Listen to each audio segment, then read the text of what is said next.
তৃতীয়া style. তো আজকে হচ্ছে অক্ষয় তৃতীয়া। তো আমি এখন যাচ্ছি হচ্ছে আমার বাবার বাড়িতে।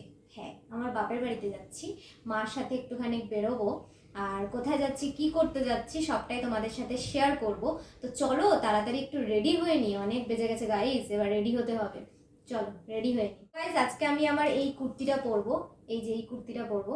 তো চলো পরে নিই। ও, আমার তো মুখের মেকআপই করা হয়নি, তো চলো চট করে মুখের মেকআপটা করে নিই। সো গাইজ, আমি রেডি হয়ে গেছি, তো চলো এবার যাওয়া যাক। মায়ের অলরেডি একবার ফোন চলে এসছে, তো এবার না গেলে চলো। তো আমি বাড়িতে চলে এসেছি, আর বাড়ি আসলে মোটে যেতে ইচ্ছা করে না, যেটা হয়। আর এইদিকে আর একজন, আয়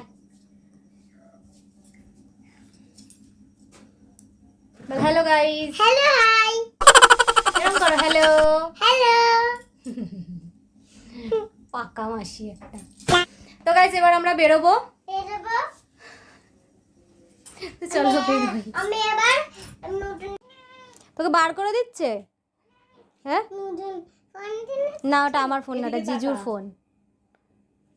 নতুন ফোন দিলে তুই? এটাও জিজুর ফোন। নতুন ফোন দিলে দি? হ্যাঁ, নতুন ফোন কিনেছে জিজু, তাই তোকে দেখাতে নিয়ে আসলাম। ভালো ফোনটা, ভালো ফোনটা, ভালো হ্যাঁ। ভালো। ও, এ আওয়াজ হচ্ছে মিয়াও মিয়াও কি আওয়াজ করছে রে?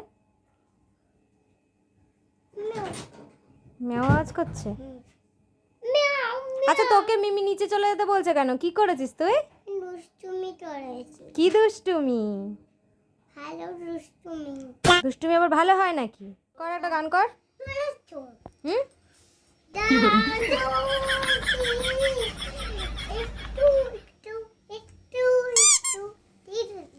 কিছু করছি না, আমার ফোনটা এইভাবেই ধরতে হয়, তুই কিছু জানিস না। এই ফোনটা এরকমই। হাত বাড়ালে কি যেন বেশ কর। মায়ের ফোনে তোর ছবিতে দেখছি, এরম ধরছি, আমি এরম ধরছি, আমি নাচছি এরম দিয়ে। হুম, ঘরে যা, নাটক না করে যা, ঘরে যা। এটা হাত দিবি না, মার খাবি তুই, মার খাবি।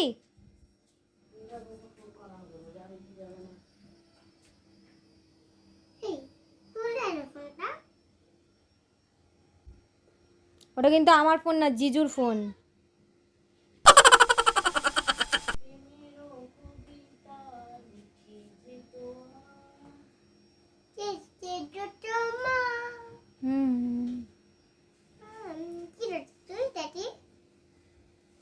কিছু করছি না, তোকে ফোনটার পিছনটা দেখাচ্ছি। ভালো লাগছে ফোনটা আমার? হুম, ভালো লাগছে? পছন্দ হয়েছে তোর? ও আচ্ছা, ঠিক আছে, ভালো করে।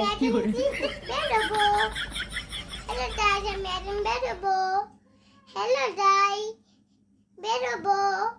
হ্যালো ডাই, বেরোবো। আমি এখন নতুন জামা পরবো। ঠিক আছে, চলো টাটা। চলো, টাটা।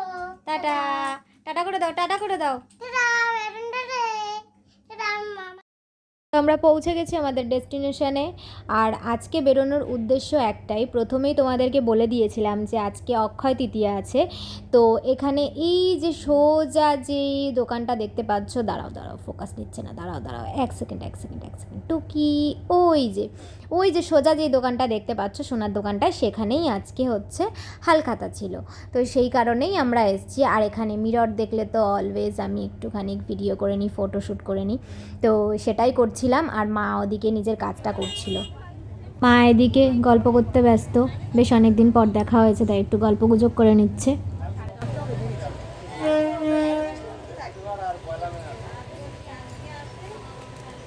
চলো চলো, অনেক হয়ে গেছে কোল্ড ড্রিঙ্কস খাওয়া। প্ল্যাটফর্ম দেখে আবার সবাই ভেবো না যে আমি ট্রেনে করে উঠে কোথাও একটা চলে যাব। না না, একদম না। এবার যাচ্ছি হচ্ছে পেট পুজো করতে। আর পেট পুজোর কথা বলতে না বলতেই মন জিনিসের কথা মাথায় আসে, তাই চলে আসলাম টুক করে মন জিনিসে। আর মন জিনিসে এসেই এত রকমের কেক দেখে আমার তো চোখই সরছে না, যে এত সুন্দর সুন্দর কালার। ধুর বাবা, কালার দেখে কি হবে, টেস্ট দেখতে হবে বস, টেস্ট দেখতে হবে। তো এখানে ঘুরে ঘুরে আমি একটুখানি দেখে নিচ্ছিলাম যে স্ন্যাক্স আইটেম কি নেওয়া যায়, কারণ মাকেও জিজ্ঞেস করছিলাম যে তুমি কোনটা নেবে দেখো। আর আমি এদিকে দেখছিলাম, চয়েস করছিলাম, তার মধ্যেই একটা দিদির সাথে দেখা হয়ে যায়, একটু কথা বলে নিচ্ছিলাম। কোনটা ছেড়ে কোনটা খাবো আমি তো বুঝতেই পারছি না। আর সত্যি কথা বলতে আমি পেস্ট্রির দিকে যাই না, আমি মিষ্টি খুব একটা পছন্দ করি না, তাই জন্য একটু ঝাল ঝাল মানে এই যে চিজ চিকেন বলটা আমি নেব। আমি অর্ডার দিয়ে দিয়েছি আর এই যে গরম হতে দিয়েছিল, তো সেটাই হয়ে গেছে, রেডি হয়ে গেছে, এবার আমাদেরকে দিয়ে দেবে। তো জিজ্ঞেস করলো দিদিটা যে কেচাপ দেবে নাকি, সেটাই বলছিলাম কথা। তো যাই হোক, এইবার খাওয়া দাওয়া করে বাড়ির দিকে রওনা দেবো, কারণ আপাতত আর কোনো কাজ নেই, আর সেরকম কোনো কাজ নিয়ে এসেও ছিলাম না, মোটামুটি এই জন্যই এসেছিলাম আর একটু পেট পুজো করতে। তো যাই হোক, এইবার আমাদের হয়ে গেছে, এবার আমরা বাড়ির দিকে খাওয়া দাওয়া করে বাড়ির দিকে রওনা দেবো। আর সত্যি বলছি গাইজ, এত সুন্দর টেস্ট ছিল, ভেতরে এতটা চিজ ছিল যে কি বলবো, এটা ভাঙলেই চিজটা জাস্ট ওয়াও খেতে ছিল। সো গাইজ, এইমাত্র বাড়িতে আসলাম, আর এইবার হচ্ছে আমার চলে যাওয়ার পালা, আমি এবার বাড়ি চলে যাব।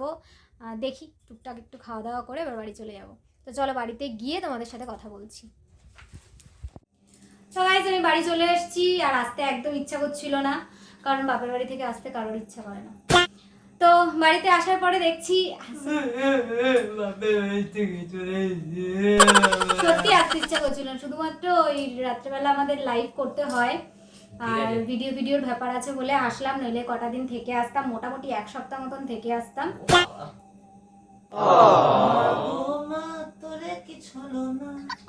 তো বাড়িতে আসার পরে দেখছি আরেকজন বাড়ি চলে আসছে, ঠিক আছে, বাড়ি এসে কাজটা খালি একটু দেখো, আর ও তোমাদেরকে কিছু বলতে চায় সেটাও একটু তোমরা ওর মুখ থেকে শুনে নাও, ঠিক আছে, আর ওর কাজটা দেখো খালি।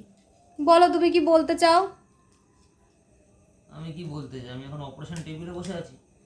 অপারেশন টেবিলে বসে আছে নাকি ও? তো গাইস, তোমরা আগের ব্লগটা হয়তো দেখেছো, আমি আমার জানেমানকে ফিরে পেয়েছি, মিন্স ড্রোনের হালাত ফ্লাইং কন্ডিশনে আছে, বাট জল ঢুকেছে, এই কয়দিন বৃষ্টিতে পুরো ভিজেছে, জল ঢুকেছে, তো এখন সেটা অপারেশন টেবিলে বসেছে। তো দেখা যাক কতদূর কি হয়। মানে ফ্লাইং কন্ডিশনে আছে, বাট আমি সার্ভিস করছি যাতে নেক্সট টাইম কোনো সমস্যা দেখা না দেয় জলে, ওয়াটার ড্যামেজে। তো মনটা খুব খারাপ লাগছে খোলার পর থেকে যে এতটা জল ঢুকেছে, বাট এখনো ঠিকঠাক আছে।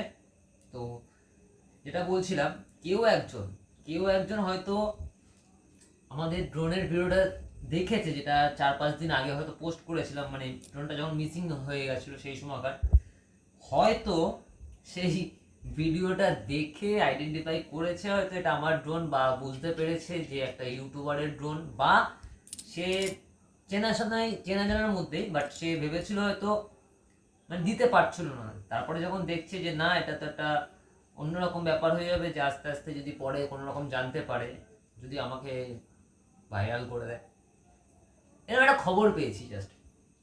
তো তাকে বলছি, সে যদি এই ব্লগটা দেখে থাকো, তুমি যদি আরো আগে আমার হাতে তুলে দিতে, আশা করি খুব ভালো হতো। আর যাদের হাতে তুলে দিয়েছো তারাই কিন্তু এই ড্রোনটা খোঁজার জন্য অনেক চেষ্টা করেছে, বাট তাদেরকে আমি রিকোয়েস্ট করেছি যে যেই পেয়েছে তাকে কিছু বলতে না, সে দিয়ে দিয়েছে ফেরত, আমি তার কাছে কৃতজ্ঞ। ভাই, টাকা দিয়েও পাওয়া যায় না ভালোবাসার জিনিস, ঠিক আছে, এই সেম জিনিস সেম মডেল আমি হয়তো কিনতে পারতাম, বাট কিনিনি। প্রথম জিনিস প্রথমই হয়, যেমন বউ একটাই হয়। তো গাইস, টাটা, ভালো থেকো, সুস্থ থেকো, আর একটা নতুন ইন্টারেস্টিং ব্লগ আসতে চলেছে, সেটা দেখার জন্য ওয়েট করো। চলো টাটা, গুড নাইট।